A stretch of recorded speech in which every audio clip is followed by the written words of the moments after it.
Hello and welcome to IDEA TV Midday News. I am Cynthia Bassi. We begin with the headlines. Federal government launches.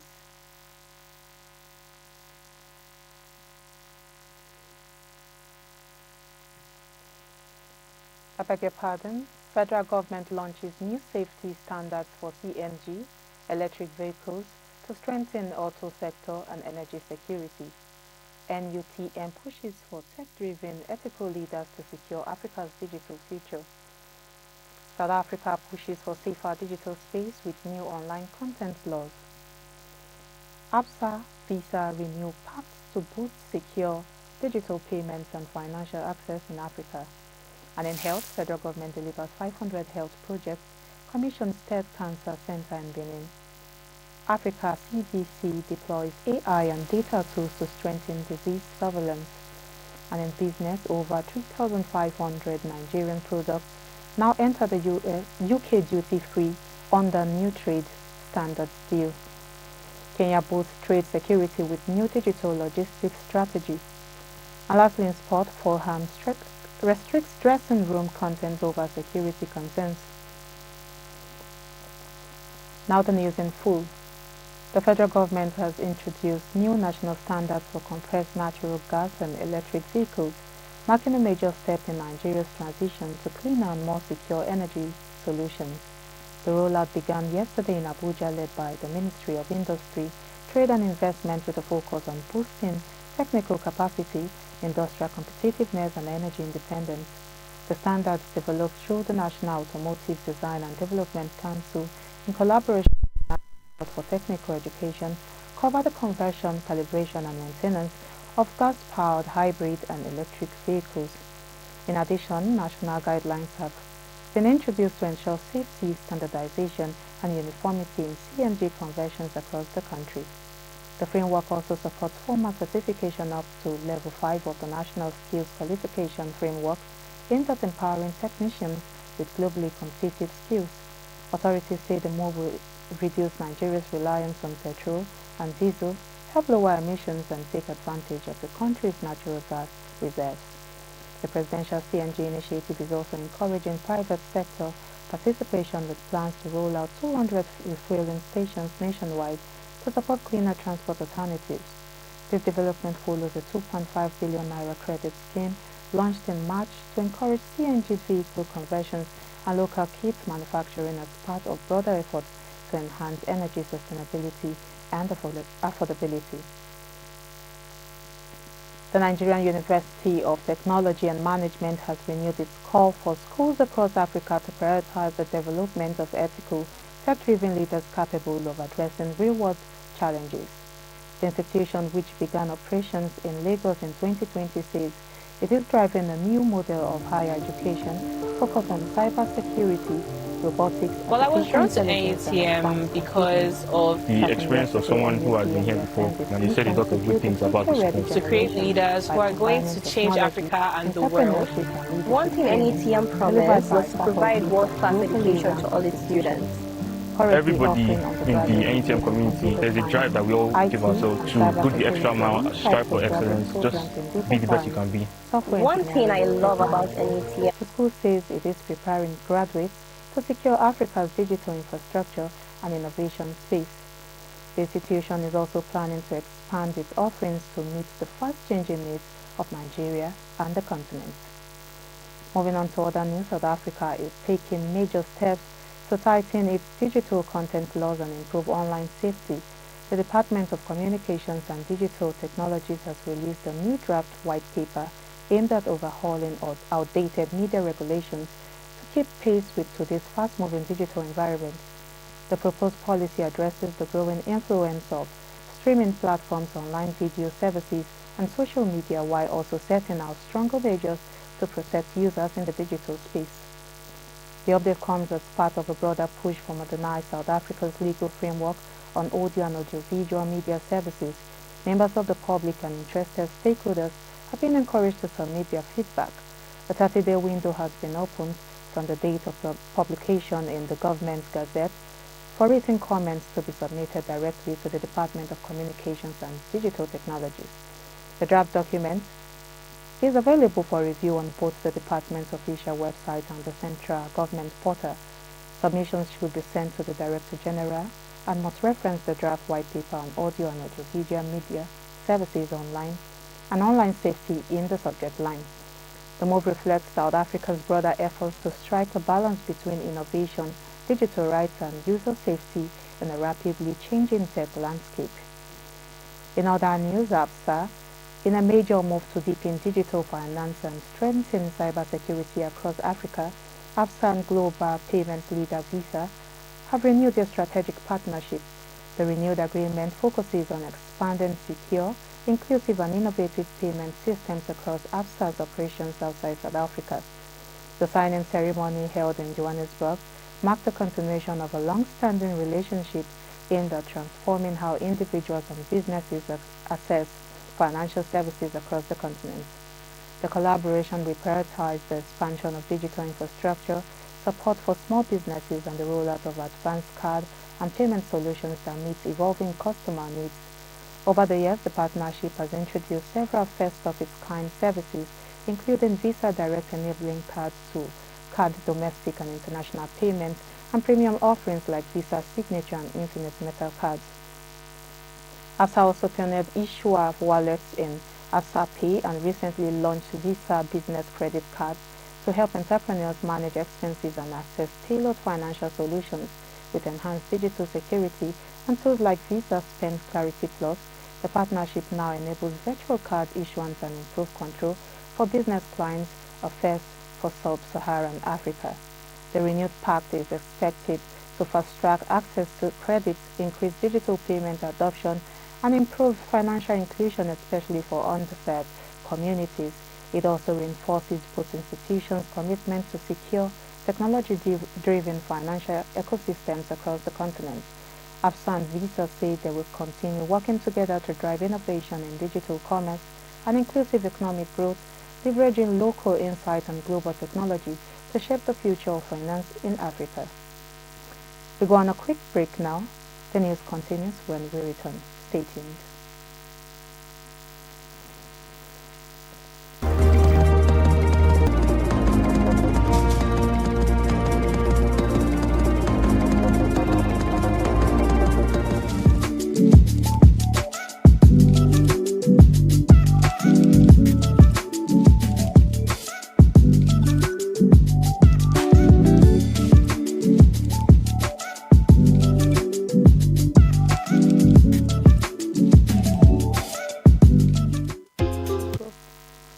Welcome back. If you're just joining us, this is Idea TV Midday News. Now the rest of the news continues. The federal government has commissioned the third world-class cancer treatment facility in Benin City, Edo State, marking another major step in Nigeria's expanding health infrastructure. The new oncology center at the University of Benin Teaching Hospital is part of a broader push by the Tinubu administration to modernize the country's healthcare system using strategic investment and technology-driven solutions. According to the Minister of Health and Social Welfare, over 500 health projects have been delivered in just 2 years across 61 federal tertiary hospitals and numerous primary healthcare centers nationwide. The latest cancer center, described as a critical upgrade, is one of 6 planned across the country's geopolitical zones. Facilities in Zaria, Jos and Lagos are already at advanced stages of completion. The federal government attributes to the progress to recent economic reforms, which have made more funds available for key sectors like health. Through the Nigeria Sovereign Investment Authority, the Benin Center was equipped with advanced radiotherapy machines at a 30% cost saving, enhancing access to timely and affordable cancer care. Officials say the center will reduce the need for Nigerians to travel abroad for cancer treatment, improving survival outcomes locally. Already over 259 patients have benefited from the National Cancer Access Program, with more than 430 million naira spent on treatment and diagnostics. The Chief Medical Director of UBTH describes the center as a game changer for cancer care in southern Nigeria, addressing a decade-long gap caused by the breakdown of old radiotherapy equipment. Authorities say sustainability and proper maintenance of the facilities remain top priorities as the government deepens health sector reforms nationwide. Moving on to other news still in Africa, the Africa Centers for Disease Control and Prevention is taking a bold step to modernize public health intelligence across the continent.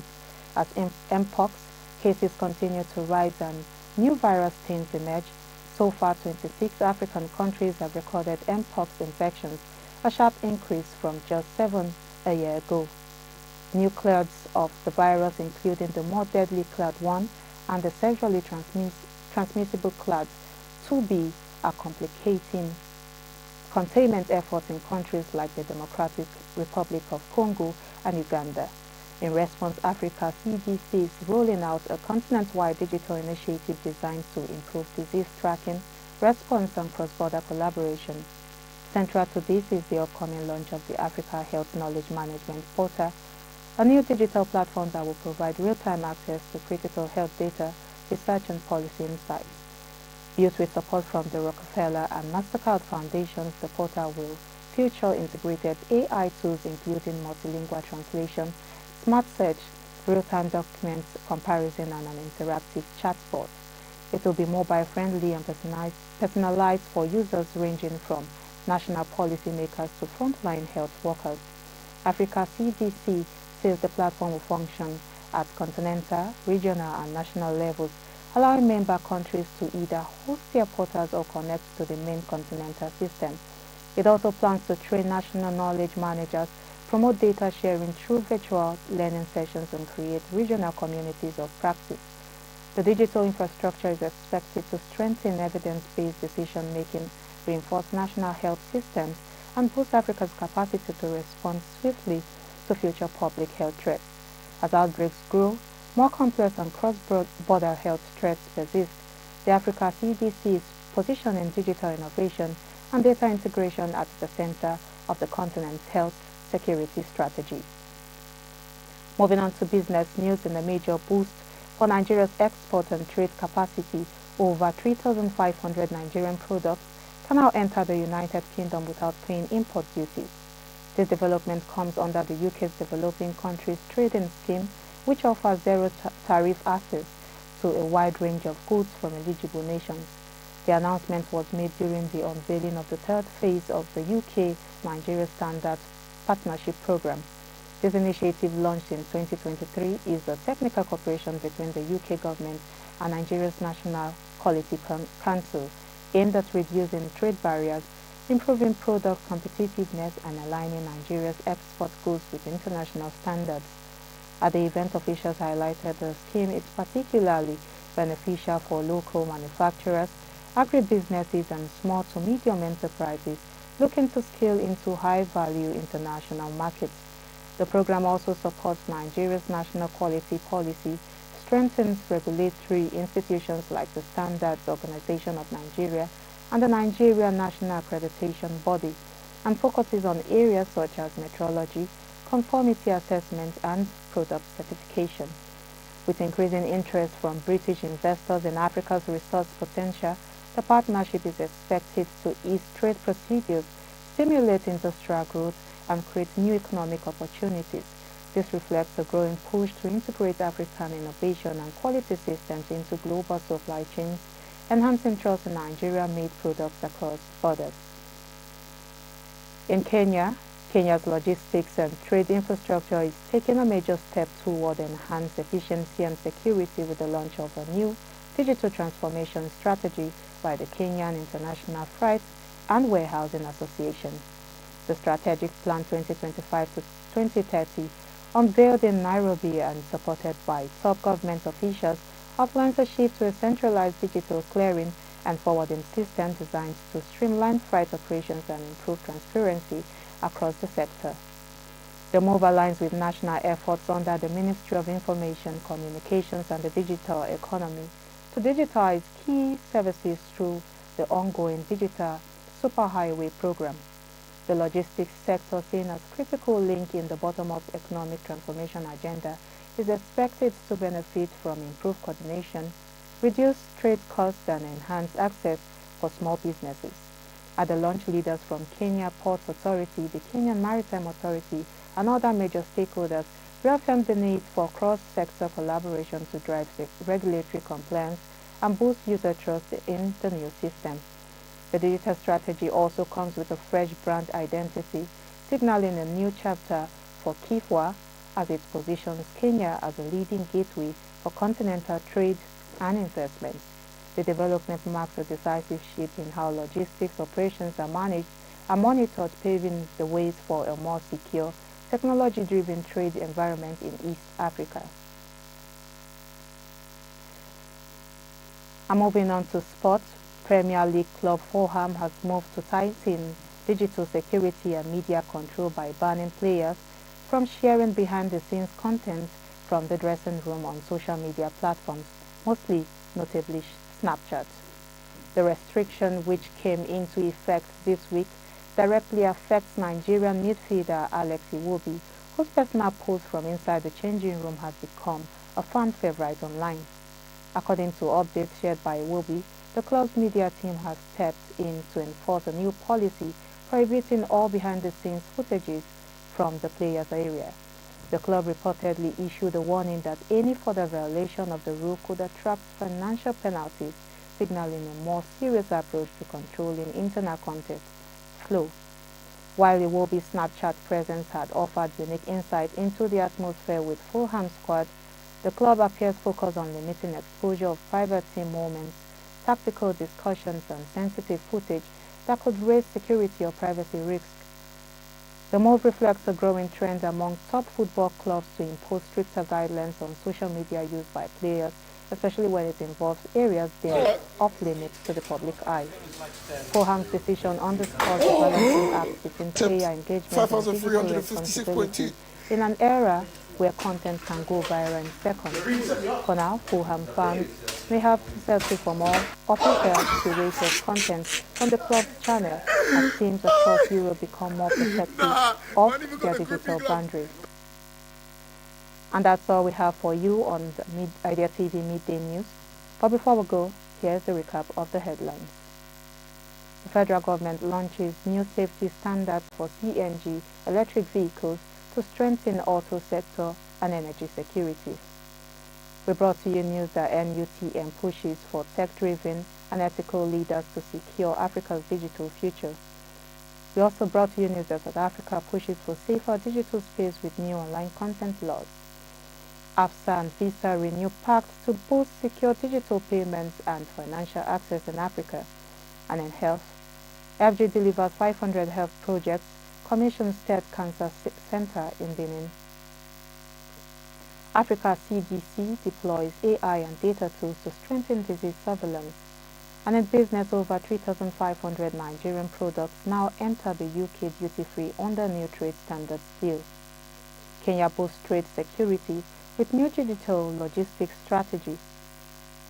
And lastly, in sport, Fulham restricts dressing room content over security concerns. Do not forget to follow us across all our social media platforms at Idea Television. I am Cynthia Bassi. Thank you for watching.